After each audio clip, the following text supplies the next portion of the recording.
Welcome, everyone, to the Swolecast here on RotoGrinders.com. I'm David Kitchen, joined by Peter Overzet and Davis Maddock. And listen, there's a fundamental difference that we're going to have to get through. 3 letters, ADP. What do those letters mean? Well, the A is average. Do you want to be average? This show's not average. Some might even say it's below average. But regardless, it's not an average show. And we don't draft average on here. It's a Swolecast.com where we draft big, we don't draft average, and we live a little.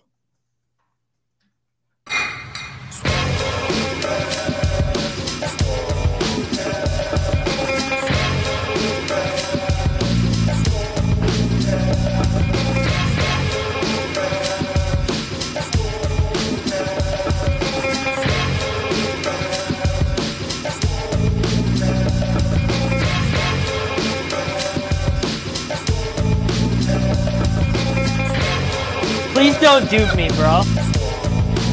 I'm begging you, don't dupe me, bro. It's the poop narrative. Kitchen's been waiting to say those words. No. For 5 years.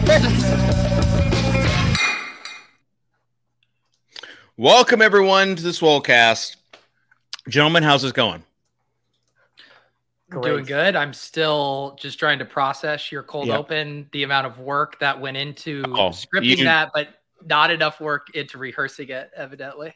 No, it's cold opens. They some hit, some don't. Just like some of your players in your best ball drafts. So I guess you guys would want me to just do average cold open. Hey, hi. This is the Swolecast. So I've been thinking of a way to explain ADP to you in a way that you your brain have, would understand. I think I actually got a way where you'll understand. Imagine if instead of just going to OpenSea and going to the Mooncats collection, instead of paying the floor price for an unclaimed Mooncat, you just bid everything at like 100 wrapped ETH bids. That is the equivalent. Yeah, it's called a collection offer. Yeah.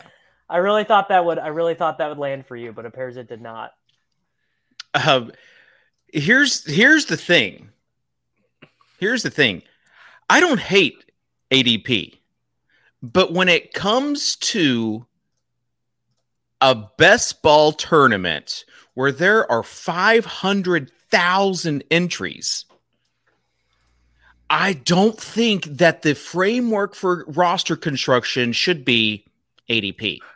You think the way I win? Okay, the stack is okay as long as it fits within my plus minus deviation of average draft position. The way to win is to pay a worse price than all of the other 400,000 contestants that you're playing against. Yeah, Davis, I would have thought that in the past week you would have seen some things that have made you come around on ADP, but it sounds like you were still in the frame of mind where you have to draft ADP to win this tournament. What would have been the thing that would have changed my mind? My tweets, the show last week resonating with you, giving you some time to think about it. For instance, Liam Murphy agreeing with me. Who is Liam Murphy? Oh, I'm glad you asked. He actually won the $1 million last year. He's also streaming with a Bachelor contestant here in 25 minutes. If you guys get sick of this show, you could go check that out. Amazing. Here's the thing, Dave. Like so many talking points within the best ball space, there's a lot of straw men out there, and whatever the flavor of the discourse of the week is becomes the thing that everyone says, well, you can't just focus on that. And the truth is that we're juggling a lot of elements here, and we're trying to put the pieces together. And ADP is one of those pieces. We also care about correlation. We also care about getting unique. We're trying to borrow a term from Davis, pull these levers in different ways. And I would argue that ADP isn't the only thing that matters, but I think you can do all the other things we want within the ADP framework. And you probably are prone to making more mistakes by I know bettering the ADP than you are correlating within the structures of ADP as it exists. I get it. I'm just glad that you're coming around to the point of, hey, if you want to min cash from a plus EV perspective, sure. Draft based on ADP, value based drafting. I don't hate it. If you're trying to win this thing, I just don't think you can be a min cashmatic and base everything off of where the market has placed that particular player. See, here's the thing. You could sell me on this if you can convince me that when you're reaching via ADP, you are actually doing it in ways that are giving unique combinations. Like if you told me you were taking AJ Brown at the 1-2 turn because the drafters who draft there normally will never have access to AJ Brown coming back in the third, and pairing him up with CeeDee Lamb will be a unique combination, I'm willing to entertain that argument. But if you're telling me you're just I would entertain that as well. But if you're telling me you're just reaching like 2 rounds for MVS to stack with Mahomes, then I think it's ridiculous because there's going to be teams who have that same stack at a much better price with extra players. Well, it's ridiculous because Juju would be the stack with Don't Kansas. lose the forest for the trees here, Dave. He's trying so hard. No, I'm glad that you guys are at least admitting that there are possibilities where ADP doesn't matter. And it sounds like ADP absolutely matters. The idea that ADP doesn't matter is so nonsensical and farcical. It's literally does not merit a response. But of course it matters. It's just that, of course, you're giving a response right now. ADP is just the base layer upon which all of these conversations take place. It is so ingrained in the conversation, it doesn't even merit really having a place in the conversation. Okay. You guys are telling me that there are certain instances where ADP might not matter, and that was my whole entire point. Is that if you want, there are certain situations where you can reach for a player or players or stacks that you want, combinations that you want, unique combinations that you want, and just forget About ADP in general. So I will say there's multiple caveats to this. In my video, first of all, the reason that you play a little bit of a dangerous game doing that at the top of the draft is because we're still going to see the ADP. Thank you, Sosa, for taking me full screen. We're going to see lots of shakeups with the ADP. So like if you're, say using my example and you reach for AJ Brown there, let's say Devonta Smith gets hurt and AJ Brown gets pushed all the way up into, the late first round, early second. Now there's going to be a million other CeeDee Lamb, AJ Brown combos, and you kind of got too cute early on. I think that reaching move works a lot better closer to the season when we have the most information possible. And then I think the best place to get unique is at the end of drafts. Your last couple picks, those guys are all similar probability picks to hit, and you're just getting a huge ownership discount because, we looked at it last year. Eli Mitchell drafted in like 5.5% of leagues versus some of those other guys who are drafted in 95% of leagues, and they're not that different of a play. So I think I'm not browbeating. I would not browbeat anyone for taking a player who doesn't have an ADP or has a 216 ADP in the 16th round. Oh, we have arrived, gentlemen. We have arrived. I am not co-signing taking Treylon Burks 35 spots ahead of ADP.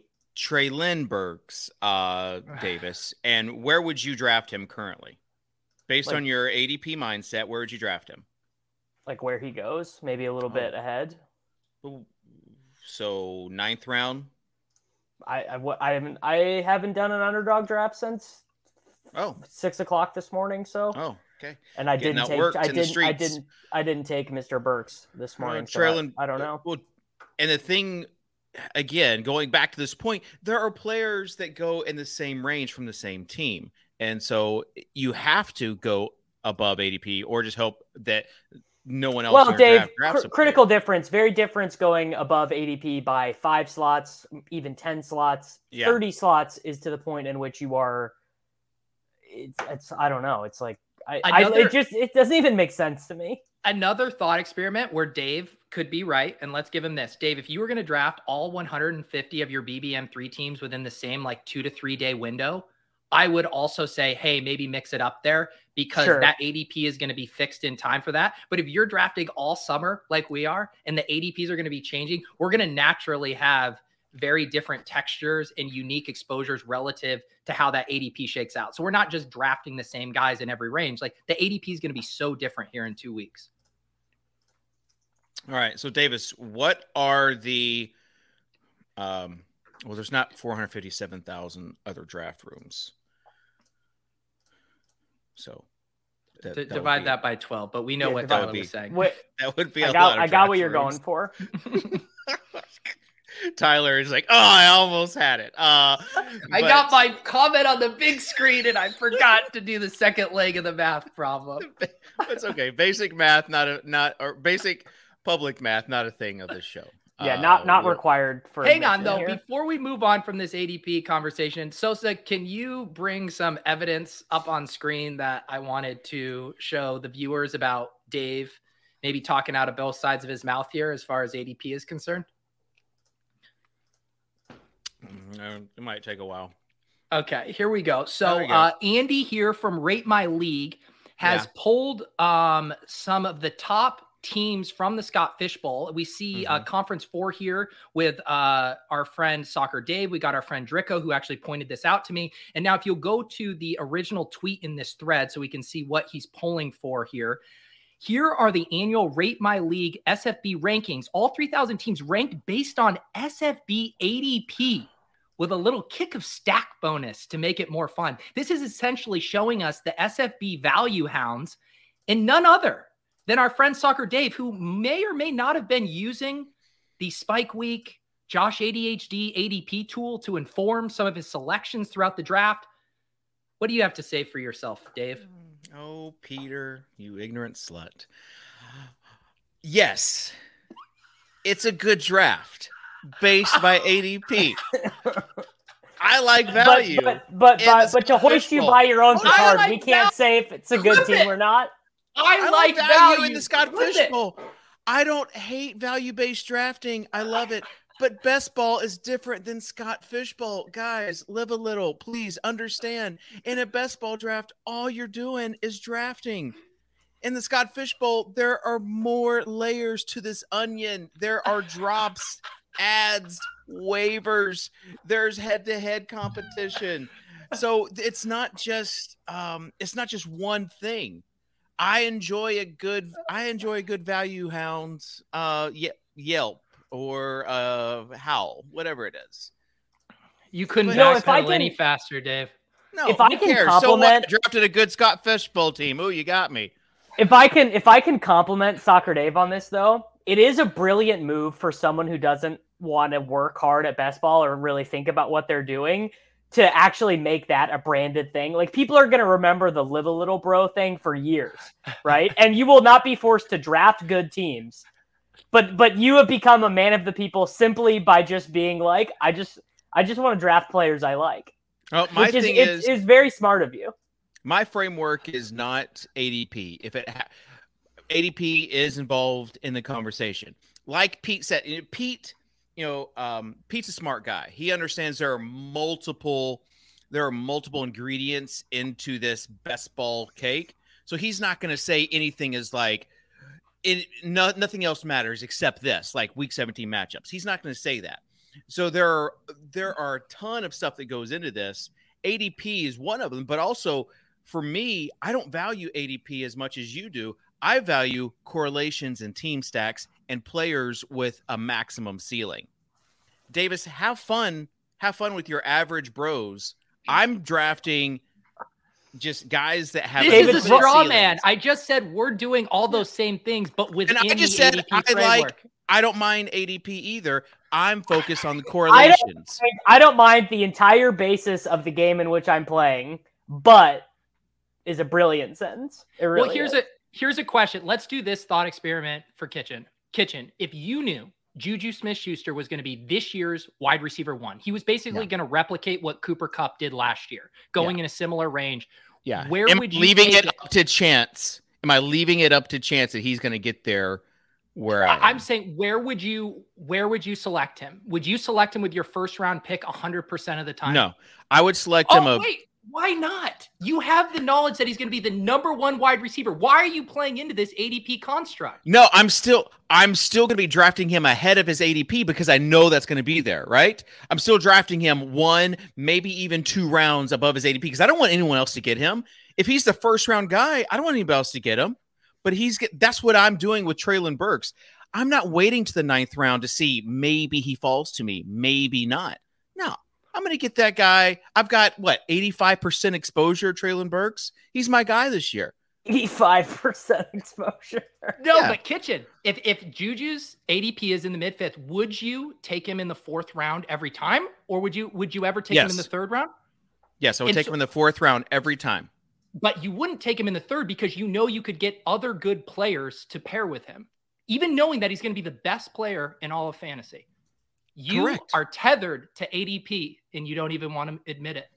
But my leash is much longer where it's not about where the average is. It's about where I know I can get him, where I have almost complete certainty where I can get him. Whereas you guys are leaving it up to chance where you're going. And there are other things too. ADP with a 12-man roster. With the 12, I'm going to get kind of next level, Davis. You might need to concentrate. I know you're probably doing, whatever. What are you doing right now, Davis? Women's European Championship. I knew it was going to be something because you weren't plugged in. Let's say you are on the turn, you're on the wheel, and it's going to be 18 picks before it gets back to you, right? Incorrect math, but sure. 22 picks before it gets back to you, wherever you are at the end. Are you going to wait for 22 picks to get there? Or if you've got Judy and Sutton, are you going to draft Russell Wilson there 2 rounds before his ADP? I say that's perfectly fine. If you want to complete your stack and you want to say ADP, who cares? I mean, what we're getting down to is how much is the correlation boost worth? I would argue that I would just line up those double stacks when the draft falls to me because there's going to be other stacks I can get later in the draft. In Kitchen, the other thing too is have fun with your jet stacks, Peter. Jet stack. The problem is it goes back to this thing, Dave. You're not the only genius in the world that wants to stack Russell Wilson with his 2 best pass catchers, right? And there's going to be more patient versions of you that have that same exact stack with better players in between because they were more patient. So now you just have a watered down version of other lineups. Can you put Ricky's comment on the screen?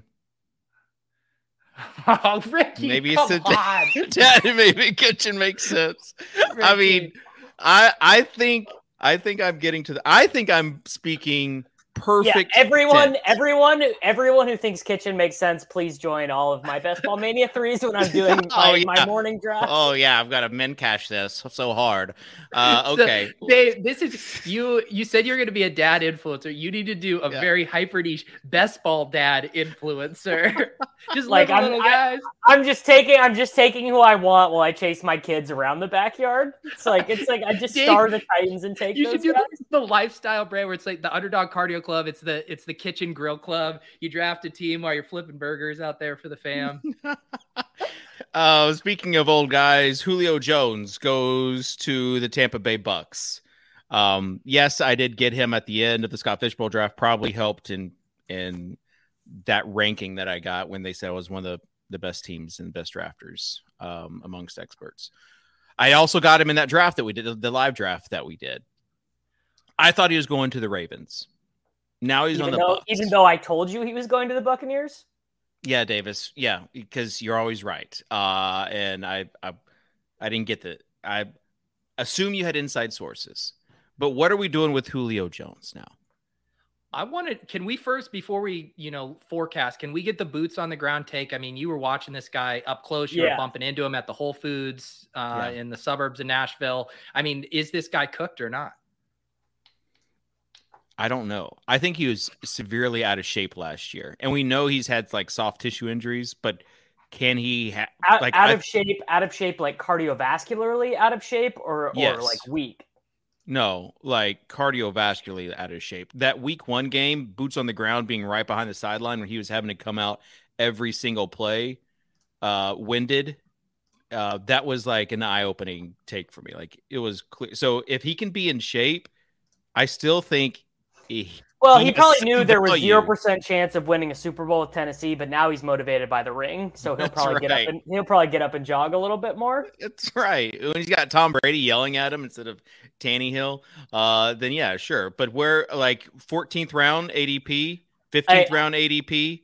I got a supposition to throw out to you two in the chat. Is Julio Jones our first? You can't take him anymore because Best Ball Mania, because the price is so bad. Like it was like Darrell Henderson, if I remember correctly, was our first guy last year.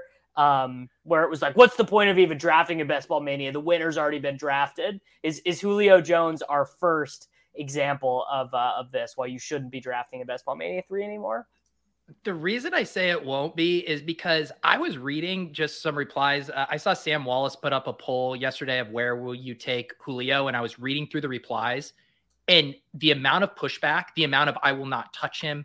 Like, I don't think I quite realized how much like the normies are just over. They think he's cooked. The normies didn't really like him when he was great. Like, you know, Josh's whole like never Julio never thing. touchdown. Never Julio because he didn't score. So I actually think that's a cogent point, Peter. I don't think he is going to end up getting like mega steamed.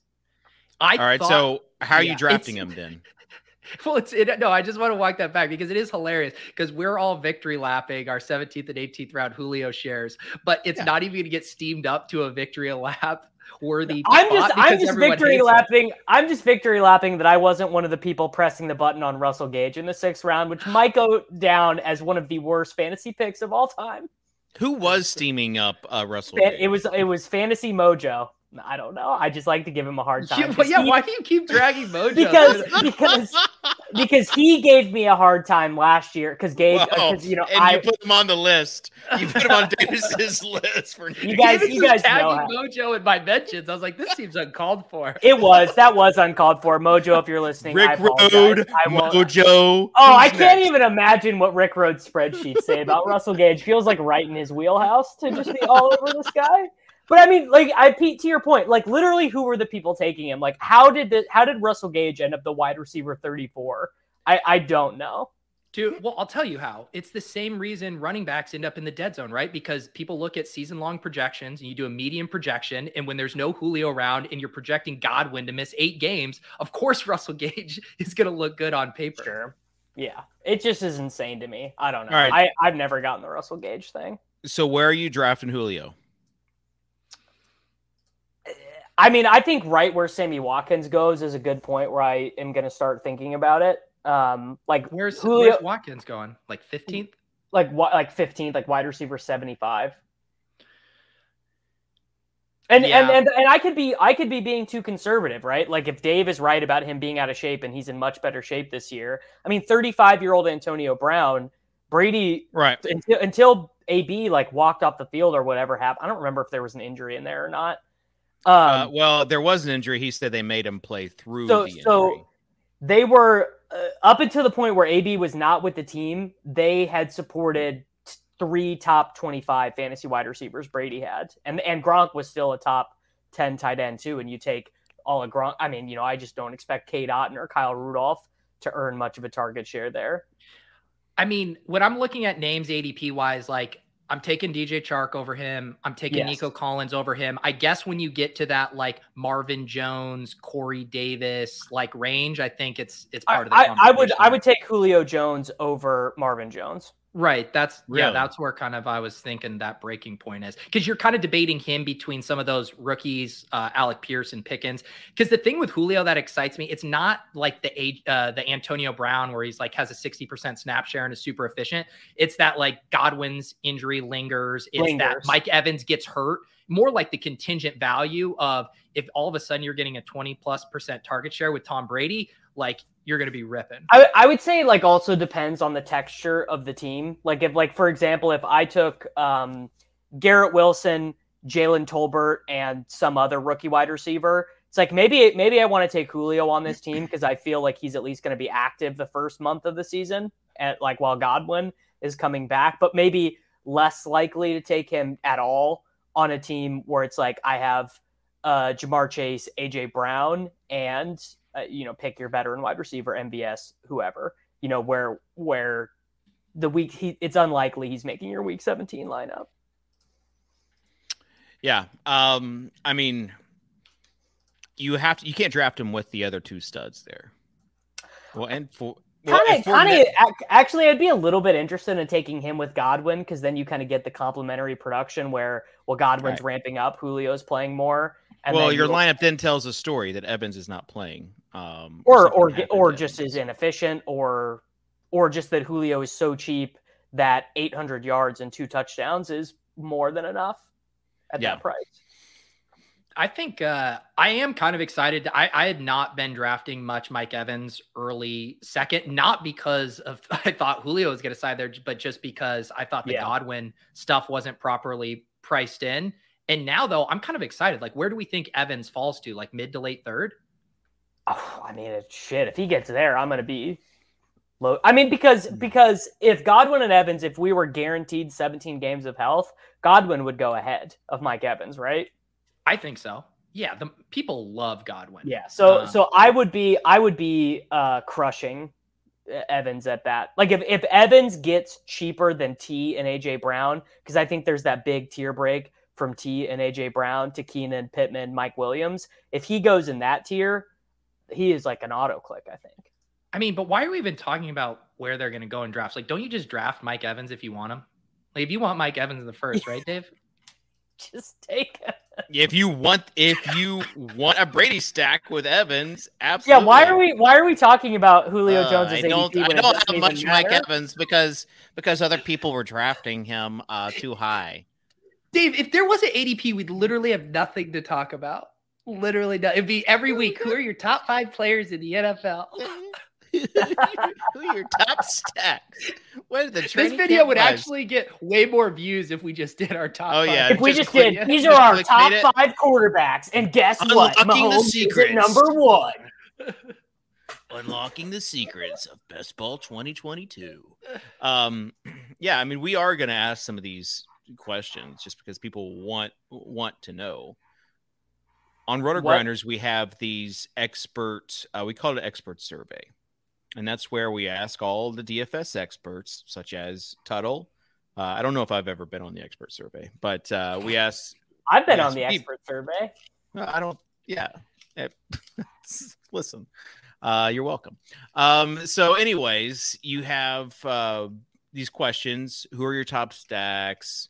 Who's your top pitcher? And then there's another question is, who are you afraid of being underweight on? So I think there's only one answer to this question. All right. Who is it, Davis? Zeke, if he stays healthy for 17 games, could just absolutely stone cold smash me. A few weeks ago, you said he was dust. He is dust. You were laughing at people saying that Zeke was a 4th round value. Well, it is completely absurd, but obviously that's why I'm afraid of it. The 2 guys I'm worried about getting buried by are Joe Mixon and David Montgomery. If those are the guys you need, I'm fucking toasted. I just like my bags are packed on Mixon. I'm good there. Even when I'm diversifying and like getting guys, I know it's like, I don't like Josh Jacobs that much. I'll grab him. I'm not a big Najee guy. I'll grab him. But like, I just do not take Mixon and David Montgomery at their prices. What's the bear case on Mixon? Just they're not going to play him on 3rd downs at all. Yeah, the mainly the pass catching. I like Swift a lot more. I like Swift more too. Josh actually said Pete seems like a Swift stand now. So I just did my Scott Fishbowl team had Swift. My Pros vs. Joe's team had Swift. Apparently, I've planted my flag on DeAndre Swift Island. I've got a few Mixon shares. The guy who I might not have any shares of is Jonathan Taylor. Why? No, honestly, no early picks. You guys don't get the influencer 101s? I will draft someone else other than him. I'm just taking McCaffrey now when I get one. I think it might be a true generational wealth, like buying Bitcoin in 2013 thing to be able to go into the season with 20% of your teams having Christian McCaffrey on them. Like, yeah, sure, maybe he injures his hammy in week 3 or whatever, but when McCaffrey is active, he's like 4 points per game better than every other player in fantasy. Taylor is not going to lead anyone to the promised land. But I'm not going to go that far. Whatever. I'm not going to go that far. It's just I'm very I keep coming back to the fact that as their games got more, that is insane, Mr. Pecan Pecan. I'm not going that far. I don't want to have zero Jonathan Taylor. I think I'll check my underdog right now. You can't diversify your way to $2 million. So I can't remember. Is that Hayden or Beimfor? Which one of those? I don't know. All the echo chambers all sound the same to me now. Yeah. So I have 4% Jonathan Taylor, which is so that means half the time I'm taking him, half the time I'm taking CMC, and that feels about right. What if Jonathan Taylor is the guy you need? No, but just not joking. What if he's the guy you need? Then you're out. Really it's like it's like in your weekly tournaments. It's like your weekly tournaments where the one guy scores 4 touchdowns. It's just one slate, dude. Yeah. Trust me, I'm with you guys. If you just did this sick, cruel exercise where you said, Pete, gun to your head, rank the top 5 players, I probably am taking Jonathan Taylor after those 5, but he is still very much a part of that elite tier, and I want shares of him. Another thing that I've been thinking with taking CMC is I think the market is going to agree with me in 2 weeks, and I think pretty soon you're going to be able to take him second and third sometimes. Okay. Yeah. Dave, what are your thoughts on the market moving that way, or it just doesn't matter? Draft whoever you want, live a little. It's my thing is you go for upside. I go for upside. I'm not going to min cash here. Can we give Sosa a round of applause? I mean, he's making his production bucks here, getting the live a little banner up there on the ones and twos. We love you, Sosa. All right. So first of all, shout out to Spike Week, because their extension is a game changer, especially for the normies like me, because they have. But Dave, why? What's the information that it's displaying that's interesting to you in this tool? The correlation. Week 16 and week 17, it'll tell you how much of each player exposure that you have, and it also highlights the player. So let's say you drafted Drake, right? It'll highlight Mariota in a different color, so you know that he's on your team. So if you're looking at a big board and you've got all these players, you know the players who are on that team that you have, and also on the opposite team will be highlighted in a different color. So whereas I've said where you guys want to draft ADP so I can get $12 back, I am drafting to win this thing. I'm going for the win. And so correlation is way more important to me than min caching. So take that for what you will. But the Spike Week tool is the extension. The Chrome extension is awesome. I can't draft on my phone now. I have to draft on my. Can I?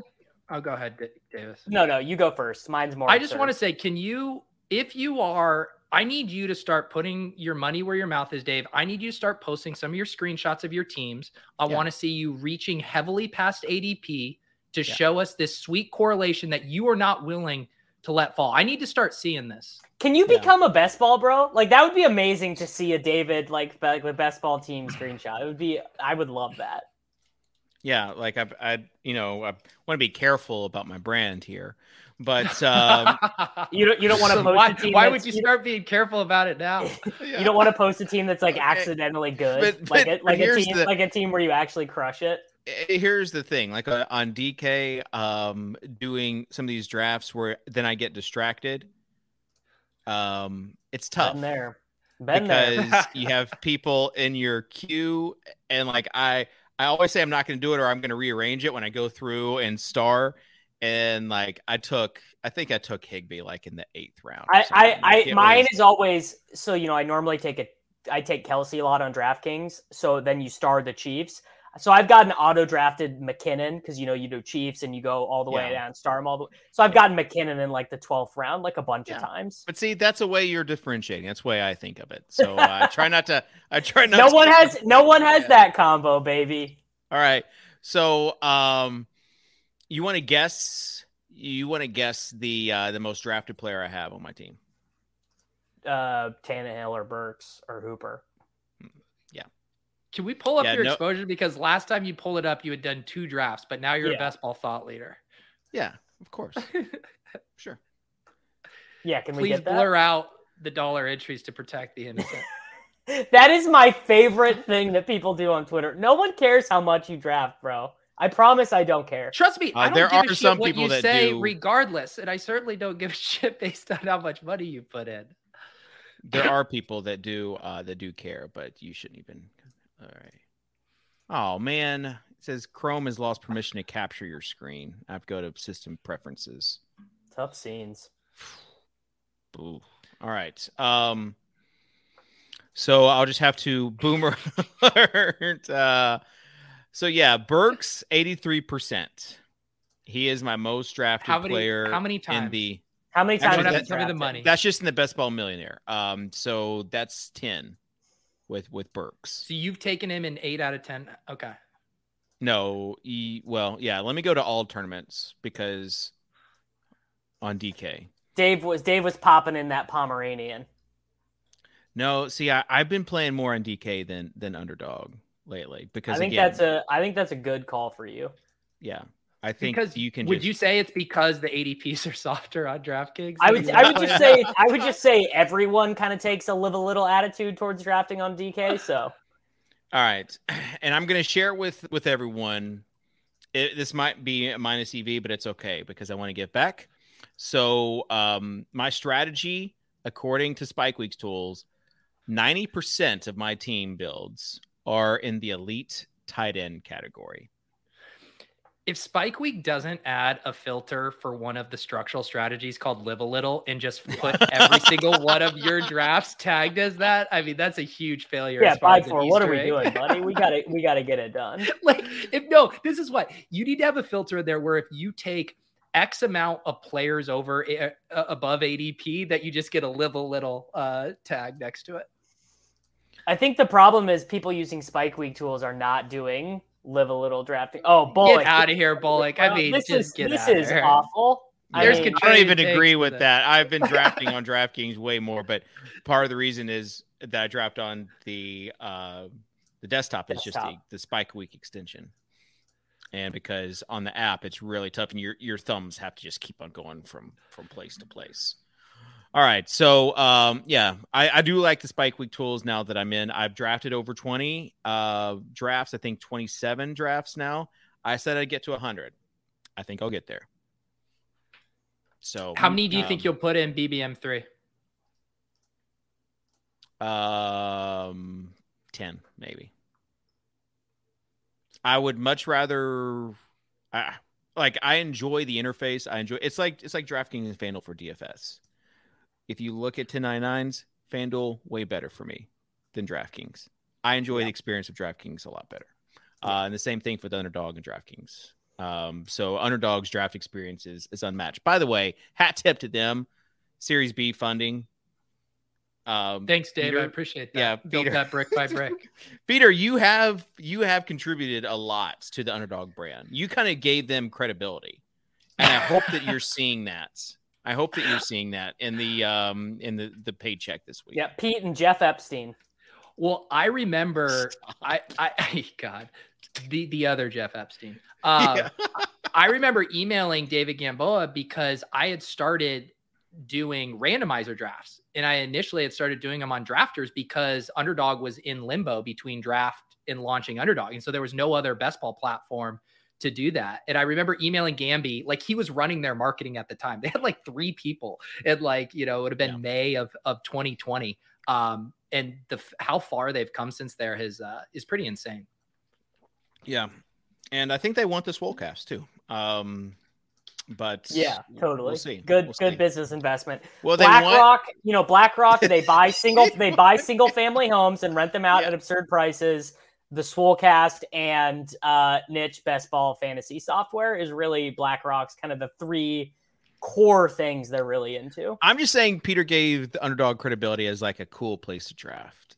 Pete's like the I actually completely agree with this take. I think they're the Twitter experience and UD supremacy would be different without Pete. Yes. Okay. Like, imagine if it was just Jack. Like, just Jack, Hayden, and Josh Norris. What a Jack trio. just on TikTok. Okay, let's get to some questions that we have for this week. Some of them are pretty good.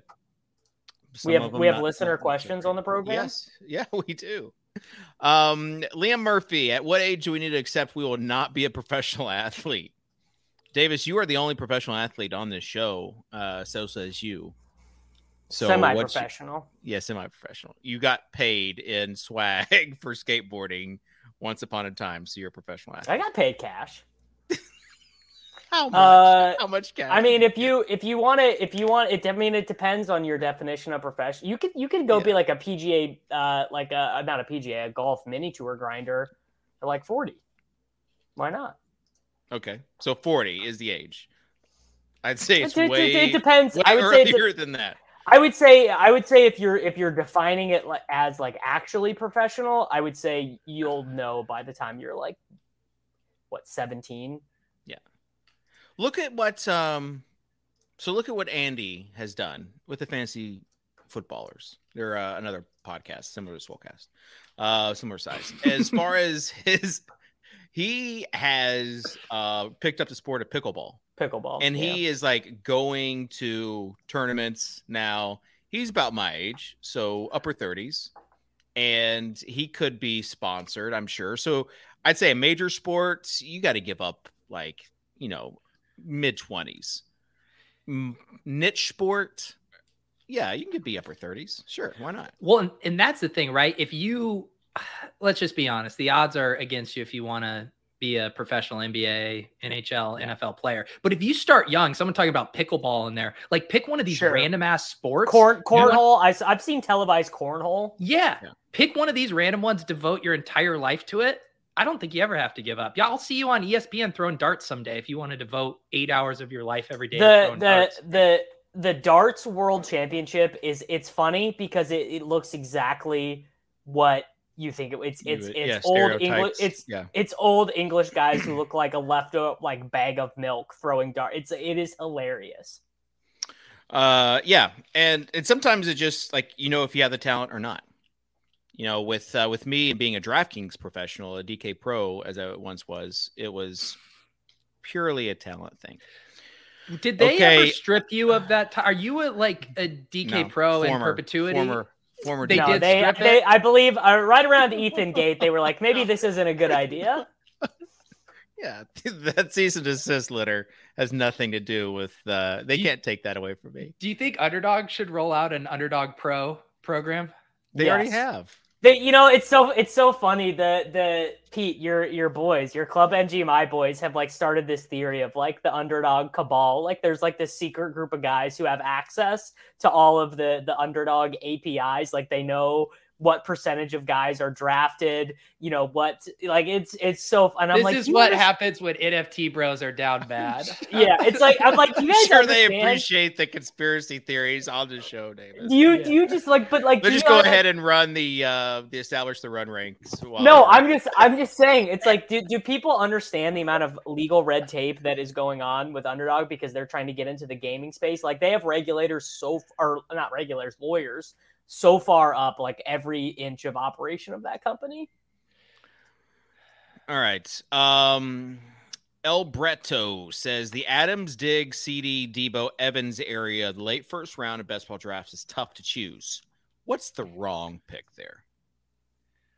Say those names again. Yeah, say it again. The first, second round wide receivers. Yeah, from Adams to Evans. So Adams, Diggs, CD, Debo, Evans. If I may proffer a take that it probably will look bad, I think it's got to be Adams. Adams is the one who's most likely to, I think, just end up being super disappointing. I'm most scared of CD. CD, there's a chance CD's just not good. No. There's a chance. No. Okay, I'm gonna say Debo. Just because I can see Debo. I mean, the thing about Debo is you take away all the rushing last year, he still would have been the wide receiver 10. Yeah. So fact is I think he might be more susceptible to injury because of the rushing role. And also San Francisco, you just don't know. Every year with San Francisco is a big roll of the dice. What if Brandon Ayuk is the 49ers Deebo Samuel? Have you thought about it? Another Kittle year. The thing, it goes again back to the thing, like no one has zero doubt that Deebo Samuel is good at football. Like the dude is just fucking good. Like there's reason to be suspicious about CeeDee Lamb and why he didn't take that leap last year. And now we're drafting him higher than where he was going last year. I'm on it on the record. I'm not co-signing this. I think CeeDee is gonna absolutely get it. And I think the biggest reason, and you can say this is maybe evidence that he's not that good, but their most likely schematic is going to be CeeDee being their primary slot wide receiver. And yeah, I know that it's easier to get yards out of the slot and whatever. And maybe that's indicative of him not being as good as we thought he's coming out of Oklahoma, but he is going to get way more layups this year than he got as a rookie or last year. Do you agree though that Gallup was looking better today? Gallup will be back by week 5. I mean, Davis, don't you think it's a little crazy though that he's going higher than he was last year after essentially flopping? Well, I disagree. I disagree with the idea that he flopped, but they also traded Amari Cooper, and Michael Gallup is coming back from an ACL injury that he suffered late in the season. His target competition week 1 is Dalton Schultz, who no one in fantasy football could pick out of a lineup because he just looks like a guy. James Washington, who did not get offered a second contract by a team that is planning on playing Ray McLeod major snaps at wide receiver this season, and a small school rookie in Jalen Tolbert. Yeah, no, I mean, that's why he's going in the first round, because everyone looks around. But I will put it on the record. If CeeDee sucks this year, I will wave the McCole Hardman flag on him, where I will draft him in secret, but not publicly tout him anymore. Wow, the stakes are so high. Everybody waits. All right. This is from DJ Mitchell. It's a good one. It's a family show, so we're gonna name it Screw, Marry, Kill. So FMK. You have fantasy Twitter threads. That's the first one. The second one is insanely basic fantasy take tweets. Okay. Like everyone forgot how good player X is with a screen cap of them. Yeah, or be like imagine not drafting Jamar Chase. Yeah, sure. Yeah. So I just put it in the chat. And the third one is told you so fantasy tweets. Wow. Okay. So it depends on if it's a told you so I agreed with, or if it's a told you so on something I was wrong with. Those are going to interact with me in very different ways. Like when everyone was dunking on the Russell Gage drafters, I could read 100 told you not to draft Russell Gage tweets. Yeah. Okay. So what's it going to be? Peter, you start. Yeah, I'm going to marry insanely basic fantasy tweets. Like sometimes I find them charming. They're just so overly simplistic. It's so unactual. I kind of get that. It's like when I go to my mom's house and I see like all these like blankets and little signs that says like home is where the heart is, or like gather. I love family, live a little. Like it's just so stupid and small-minded that I love it. So I will marry that. I'll take a nice romp in the bed with told you so fantasy tweets. Like Davis said, you don't have to live with it forever. Sometimes you like them, sometimes they confirm your prior. So I'll do a one night stand with those, and I will take fantasy Twitter threads out to the woodshed and beat them to a bloody pulp. So I will marry told you so fantasy tweets because I'm like the king of the told you so fantasy. I do these all the time. So I can't that would really hurt my Twitter game. I will take a roll in the sheet with fantasy Twitter threads, because some Twitter threads I don't mind. Some of them I don't mind. And also I get the algorithm, right? I understand. You're trying like Twitter is. I think Dave Chappelle said it best. Twitter is not a real place, right? So use it to your advantage. Use it to get followers. Use it to make money, right? Let's just quit the Dave Chappelle quotes there, though. Before we already. Dave Chappelle was really funny up until like 2016, and then it all went down. Not get us canceled or anything. Gosh. And then the insanely live laugh. Yeah. The Mahomes stuff is like, by the way, and the Mahomes stuff is such cat bait too, because either way you go, immediate 10 retweets, 150 faves of if you do can't believe how bad Mahomes was against the Bengals, or can't believe people think Mahomes isn't the best like he's the best for that. Lamar Jackson too is really good for engagement farming. But and then I gotta kill the insanely basic. They don't I don't even get that charm from it. It just tilts me. I was starting out in the Pete camp with the exact same one, and then Davis, you kind of the told you so. I understand that. Like imagine a world where you can't told you so after he scores 3 times against the Jaguars. Yeah. Derrick Henry. I know, and I'm guilty of that too. But I think that's more of a. It depends on if I agree with him or not, and kind of the whole. That's kind of the whole one night stand thing. So I will. I'll marry the basic tweets. The Twitter threads, I'm gonna kill them. However, if we can be honest, I still click the Twitter threads. If Hulka has a 18 thread thing, if this is the one wide receiver, I will just scroll through until I see it. I'm like, that's the guy. I'm not reading all 18 tweets. I don't click the football ones. The football ones are boring to me because I just already know. It's like I've been drafting I'm into the my same way. I don't bleed. give a shit about the football ones. I like but I read all the Holka's life hack ones, right? Because that's shit that's actually interesting to me, and it might teach me something I don't know. But like, you're not going to tell me something about Christian Kirk I don't know. Why would I listen to a 3-hour Huberman Lab pod when I could just get it all in one tweet thread? Literally, exactly, right? I do though appreciate those. Go ahead. I'll say the one reason why I definitely wouldn't kill the I told you so is because those often backfire on people because what you're doing is you're putting like a screaming billboard up to be like, go dig through all my other takes and find the times that I was wrong. And so this is the Davis Maddock. This is Davis Maddock playbook right here, where someone makes fun of Davis, and so he will go through their timeline. Don't do it, man. It does not. It normally does not end well for people to do this to me. He'll pull up like a 2015 thread of, "Oh, nice take. Was this you, bro?" And it's just like some random player that they're hyping up. So, kind of. Well, Mahomes used to be good for that for a while because Mahomes had a lot of doubters pre Super Bowl. So there was a while where you could just cough in lots of people who were like, "Oh, this, like, yeah." It was just, yeah. And the told you so also lends itself to the freezing cold takes, where you're a gathering of negativity. A gathering of negativity. Davis, do you think in the past, what was that 2 or 3 years ago that happened to you? Have you come around any on your stance? That's a bad account. It shouldn't exist. But if it would have happened to you today, you're about to be a married man. You're older. You're in your 30s, it couldn't happen to me today because I deleted all my tweets. Okay. So if it did though, would you get as upset as I just would not respond. Anyone, people who nag me now, I just immediately mute or block. And that's personal growth, Davis. That's personal growth right there. I just don't have the time anymore. I used to have a lot more time. I don't know. Yeah. All right, Peter, you got anything? I was just going to say there could honestly at this point with like best ball thought leader saturation, there could be a best ball freezing cold takes Twitter account. Just absolutely.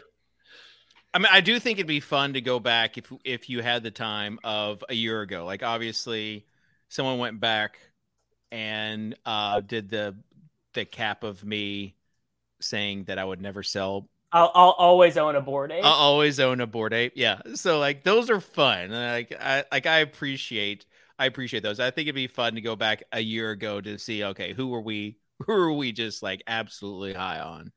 Who are we not high on that throw in your face? I enjoy stuff like that. I enjoy throwing it in your face and getting it thrown in my face. All right, Peter, what do you have? You want me to just carry the show right now? Just I wouldn't know if you have anything before you have a hard out. Yeah. It's a soft out today, but I'd prefer if it was hard. Do we have any more questions? That was nice. Can we make that like a recurring thing? I enjoy. Has any show ever done a mailbag segment? Yeah, no one's done a mailbag shows. We're the only show that does a mailbag. By the way, I did see Silva. He complimented Davis on something that he said. I forget what it even was. I think it was with a thread with Leone. And then he said, R.I.P. Swolecast, R.I.P. in peace, Swolecast. And so then everyone else picked up on that as Silva saying, I had a first with Leone this week where he admitted he was wrong about something before the results came in. So normally like Leone and I would argue about something and then we'll come back to it a year later and be like, well, one of us was it Gate? Was it Gate? No, it was Taysom Hill. Taysom Hill. Leone told me I was dumb this whole time for drafting him he was my most, for a while he was my most drafted tight end, and that the Greg Dulcich FUD has made Alberto much more affordable. So Alberto caught up. We do have a few minutes. So what training camp buzz has come out in the past few days this week that you're buying? Nick Underhill's report on Taysom Hill. Like that's what you're buying. So you're drafting him. I was already buying. You're drafting him as long as he's in that range of ADP. I think the right way to think about training camp is anything that confirms your priors is all good, and anything that does not confirm your priors it's training camp tweets. It's fluff. Who cares? Yeah, if we're doing the confirming the priors, I mean the Rondale Moore and Laviska Shenault buzz right now. Yes, the Rondale buzz is good. I've seen the Rondale one. I have not seen the Visca one. What's the Visca one? It's basically like every tweet you see is him being used like Debo. He's getting like end arounds. Apparently the first touchdown at Jaguars training camp of the whole thing was a Laviska end around. So there was that one, and then there was the tweet. So the first one, Laviska Shenault with a big play on the end around, and then there was the one this morning, 11 on 11, Trevor Lawrence handoff to Shenault. He was in the backfield with ETN lined up wide. Which, if we want to confirm our priors, given that they probably don't want to smash ETN with 300 touches, and James Robinson is going to be working his way back from this Achilles, it's actually a smart way for them to salvage a draft pick that looks terrible. Because let's be honest, Laviska is never going to be a wide receiver that can play enough to earn 80 targets or whatever. It's a new coaching staff. I don't think they care about previously drafted players. Well, no, but they think that James Robinson is a value. Kitchen's starting to make a whole lot of sense. I mean, if it's not their guy, it's not their guy. But it's the same. It's the same GM that took him, though.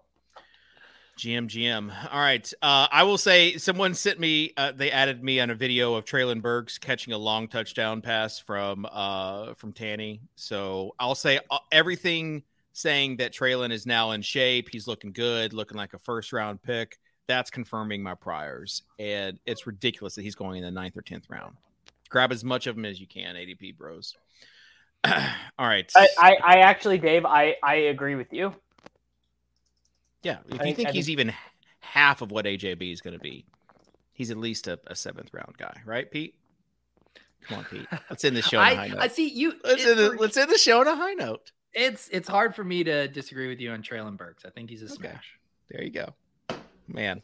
Listen, we started out with some disagreements, but sounds like we all came around a little bit. So I came around to the ADP bros. And the ADP bros definitely came around to me. So no need for intervention next week. I'm not sure who we'll have on next week's show. Yeah, what's our plan next week? Yeah, let's have on a big guest. A big guest. Yeah, like someone with no over offense, 10,000 Jeff. followers. We loved having you on last week. Jeff was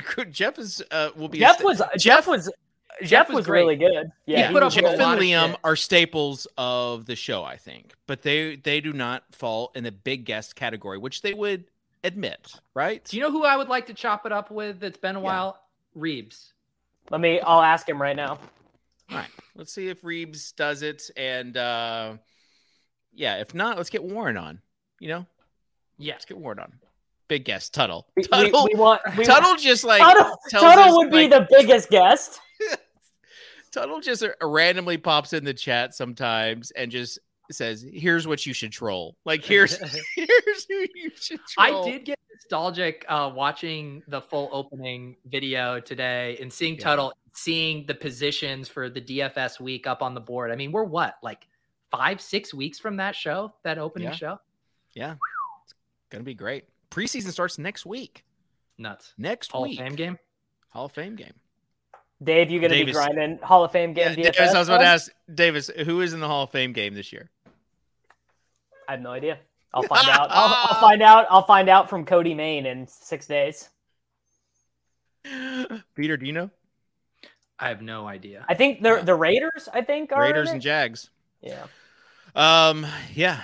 So Sean Newsham, who is a preseason. Reeves said he's in. Okay, good.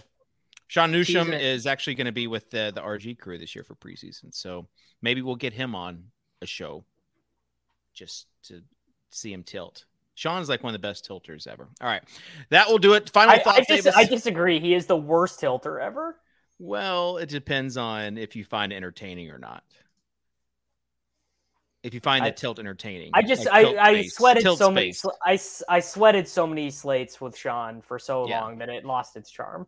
Okay, I get it. Tuttle hates it too. Tuttle, he could be, sometimes he can be a bit critical. To be fair, I used to be one of the worst tilters. Yeah. I definitely mellowed out on that. I used to be a full, lose my mind tilter. Jordan Case also said he was in the Soccer Dave tree. Fully admitted to it. So there you go. He's literally in my wedding, dude. He is in my tree. Bro, did you ever stake him on Draft Street? No, so you didn't. You pull up Aaron's comment here. Come on, Sosa. We need it. On. So even Sosa's asleep at the wheel. He left. Where's Sosa? Are we going to even be able to end this show? All right. Well, Peter, final thoughts. I'm so glad you said it was soft. Will you at least read this comment, Peter? How many attempts has Kitchen had to end the show so far? Land the plane, Kitchen. Well, we can't. Final thought. I've given final thoughts like 9 times. You have not. You have not. Usually it's something funny and witty and something we feel good about each other. I came into this show thinking that ADP was really important. But after hearing Dave make such convincing arguments, I'm going to ask Underdog to just basically black out the ADP number on the draft board because, folks, I just want to just pick whoever you want. All right. It's a Swolecast.com show here on RotoGrinders.com. All the .coms. You go to Swolecast.com and go to YouTube to our Swolecast channel where you should like and subscribe. Just live a little. We'll see y'all later. Peace.